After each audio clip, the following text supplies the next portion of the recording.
Let's talk about political leadership. But before we get into everything, who are you and what do you do? My name is Cylcia Manwa, but I usually go by CC, and I'm a councillor. So I'm Councillor Cylcia Manwa. I'm 19, and I currently serve the ward of Tilbury, Riverside and Thurrock Park under Thurrock Council, which is a council in Essex. And so a councillor, the role of it really is to serve your local residents, your local constituents, for lack of a better word, even though I serve a ward, not a constituency. Yeah, and what's a ward? A ward is essentially a smaller version of a constituency, to put it in simpler terms. So most towns and cities are split up into lots of different little wards. And so my role really consists of, on a day-to-day, casework, responding to emails from residents, visiting residents, either in the homes of residents, but in a place that's suitable for both of us. I attend council meetings. Last night I was at a committee meeting for a committee which I sit on called a corporate parenting committee, which essentially deals with foster children and the council's role for looked after children. So, wow, that seems like a lot for a councillor at 19, but well done. Thank you. So let's get into it. So how would you define political leadership? Political leadership for me is the ability to inspire the people that you're serving. It is about serving others. Leadership in of itself, it can be very easy to get quite self-absorbed and egotistical because you're given a certain level of power, when you are in a political leadership role. However, to me, leadership is more to do with serving your community, the people that put you in the first place, because assuming we're talking about a democracy here, you've been voted in. So in my opinion, I think when you are a leader, in the political sphere, the people are essentially your boss, your constituents, your residents. At that point, your power has been kind of devolved, or it comes from the people, right? So I think political leadership is about listening. It's just about being able to make difficult decisions, but make them for the right reasons, and to be able to not necessarily always be the most popular leader, but you need to be a leader that at the end of the day can get things done, and you're doing things with the people in mind, as opposed to your own kind of self-absorbed or egotistical sort of aims. You previously mentioned to inspire the people, and I'm guessing as an elected member yourself, what is it that the electorate actually desire from a political leader? I'd say, from speaking to people, from door knocking, and just from my experience in politics at 19, I think people want a leader that can be honest, be truthful. They want some level of transparency and accountability. I think political leadership is very easy to kind of get into the role, and as I've said, kind of think about furthering your own ambitions and your own self-serving kind of goals. I think what people want from a political leader is someone who can, at the end of the day, make those hard decisions, but also be honest with people, level with them, be relatable, and show that they themselves were all human at the end of the day. And I think people do appreciate a certain level of humility when it comes to political leadership. It's not all about the glitz and the glamour and, the pomp and the circumstance around being a political leader. I think it's more about just getting down to the grassroots, being down to earth, and being able to relate to people. You've mentioned that the people look for integrity, transparency, and these are all characteristics that you would like to see in a political leader. But do you think there's other characteristics that you think are often overlooked by the electorate or in general? I think within political leadership, there is a certain level of, I'd say sometimes people don't appreciate kind of how hard it can be to make certain decisions, in a sense of, I think one quality of a leader which is quite important is the ability to kind of understand kind of where people are coming from, but also not necessarily be the most kind of popular sort of leader, if you get what I'm saying. Because at the end of the day, in leadership, it's very hard to appeal to everyone. You can't serve, every single master, So I think sometimes it's overlooked, the difficulty that can be present when maybe you're trying to reach a good aim and a good outcome for your residents or for the people that you serve.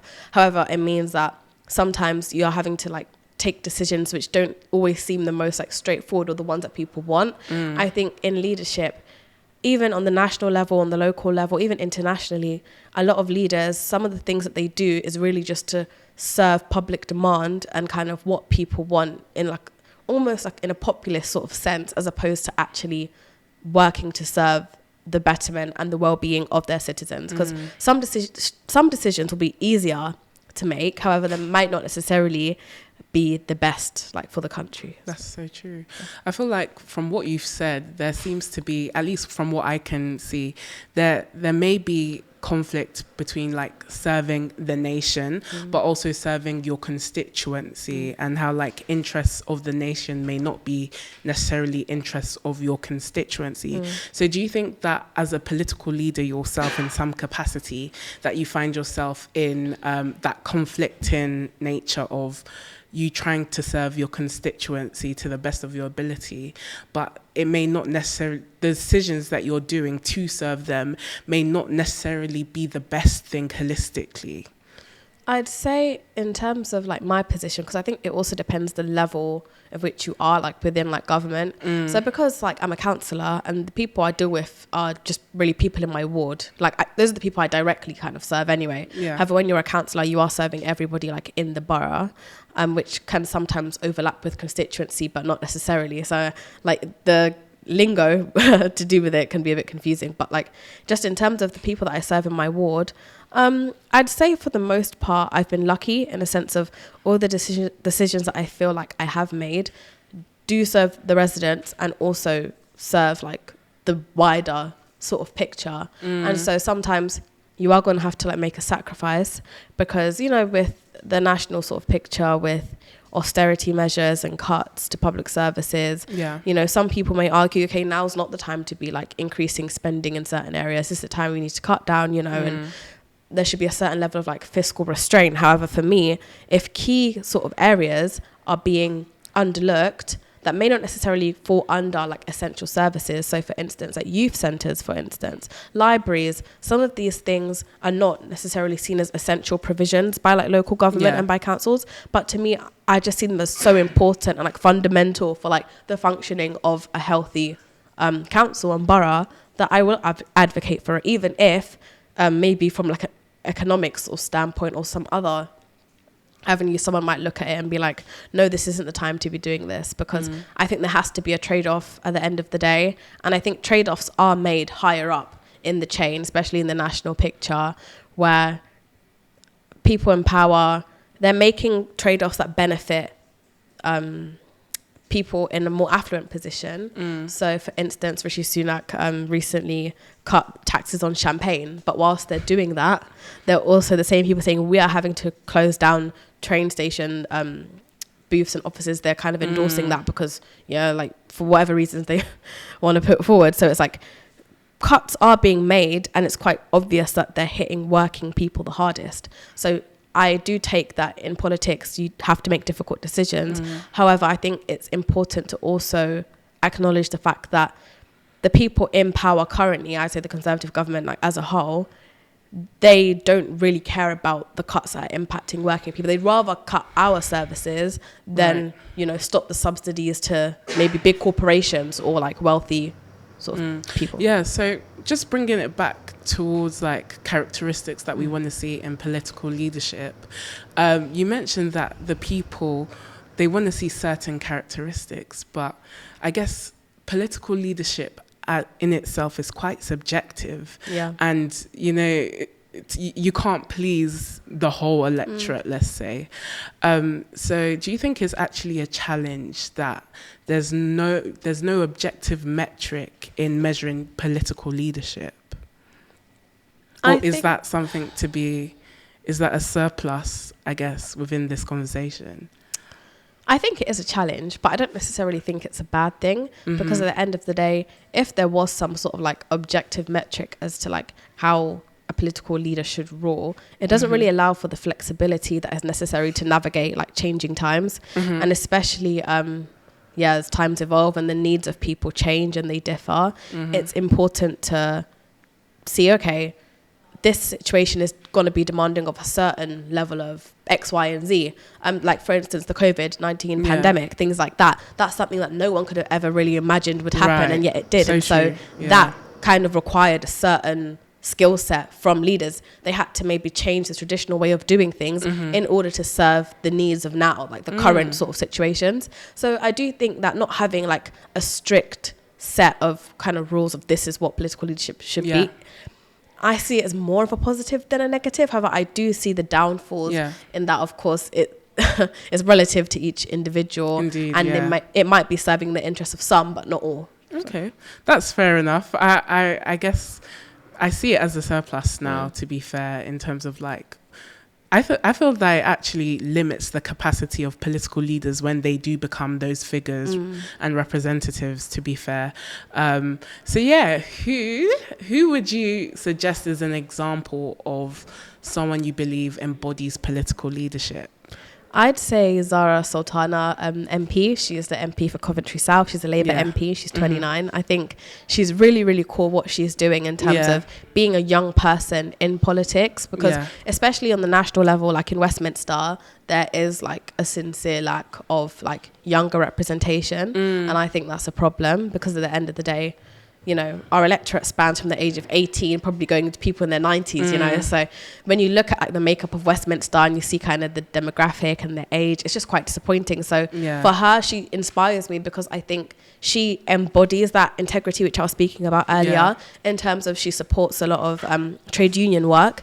And she actually like walks the walk. She doesn't just talk the talk, because it's easy for politicians, especially at the national level, to say whatever they want, and for certain meetings and roundtables to be more like talking shops as opposed to like effectual sort of proponents of change. But recently, for instance, she's been at a demonstration to do with the train stations. People were striking from like the unions, like the RMT and like the likes, and she gave a speech then. Like, she's really, really vocal about supporting trade unions, and she actually does. Like, there is material evidence of her doing that. And I think not enough politicians can actually show material evidence for the things that they like supposedly stand for. True. Very true. You came for a few people there. But you mentioned integrity there, which is so vital, is such a fundamental characteristic in political leadership. And I actually personally think that it's that foundation and that underlier that actually assists for other characteristics to like be birthed, such as like charisma, transparency, and other things as well. So for you personally, just to round up, what is one characteristic you feel is vital, important to political leadership? Well, if I'm not going to talk about integrity, then I guess what I'd say is probably, I think to be a good political leader, you just need to have a certain level of astuteness and like social awareness.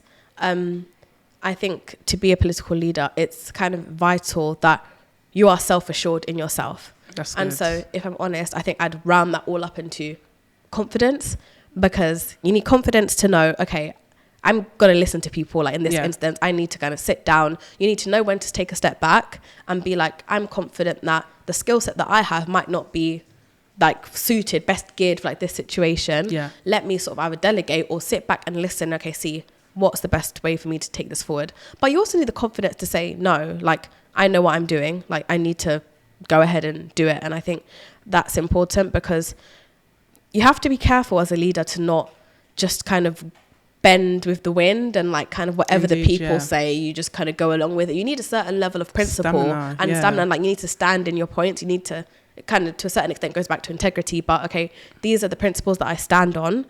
And at this point, I think this is the best way going forward, because, okay, you've been put there by the people to lead, but the fact that people have put you there to lead means there's a certain level of trust that they've given you. They've kind of ceded a certain level of their personal sovereignty to give to you to actually work. So you just need to have that astuteness in terms of, okay, I'm confident in what I bring to the table, what I offer, and I know I can like lead this country or lead this council, lead this constituency. So when you can see there are areas where, okay, I need to sit back, listen to either my advisors or to like the residents, take that. But then also when there's going to be times where, no, like I feel like I know what I'm doing here, I'm not necessarily going to do exactly what it is that you want me to do, but there's a reason why, and this is X, Y, and Z, and that's why I'm going to stick to my guns and do what I need to do. That's so true. Well, we've heard it from you yourself, Councillor Cylcia Manwa. Thank you so much for joining us. Thank you for having me.